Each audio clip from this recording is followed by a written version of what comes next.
ଖଣ୍ଡଗିରିରେ ପୂର୍ଣ୍ଣ କୁମ୍ଭମେଳା। ପୁଣି ହେବ ଅପେରା ଲଢ଼େଇ।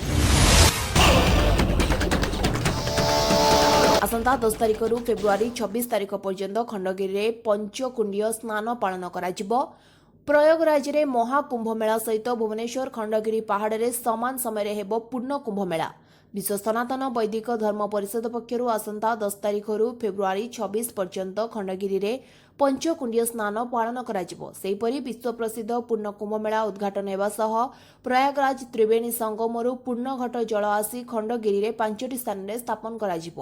ମିଳିଥିବା ସୂଚନା ଅନୁଯାୟୀ ଜାନୁଆରୀ 10ରେ ପ୍ରଥମ ସ୍ନାନ, ଜାନୁଆରୀ 13ରେ ଦ୍ୱିତୀୟ, ଜାନୁଆରୀ 14ରେ ତୃତୀୟ ଏବଂ ଜାନୁଆରୀ 29ରେ ଚତୁର୍ଥ, ଫେବୃଆରୀ 2ରେ ପଞ୍ଚମ, ଫେବୃଆରୀ 4ରେ ଷଷ୍ଠ ସ୍ନାନ ଏବଂ ଫେବୃଆରୀ 26ରେ ଅନ୍ତିମ ସ୍ନାନର ଆୟୋଜନ କରାଯିବ ବୋଲି ଖଣ୍ଡଗିରିସ୍ଥିତ ପାଦୁକା ଆଶ୍ରମଠାରେ ଅନୁଷ୍ଠିତ ବୈଠକରେ ସୂଚନା ଦିଆଯାଇଛି। ମାଘ ସପ୍ତମୀରେ ଖଣ୍ଡଗିରି ଉଦୟଗିରି ପାଦଦେଶରେ ହେଉଥିବା ପ୍ରସିଦ୍ଧ କୁମ୍ଭମେଳା 9 ଦିନ ଧରି ଚାଲି ମାଘ ପୂର୍ଣ୍ଣିମା ଦିନ ପୂର୍ଣ୍ଣାହୁତି ହୁଏ।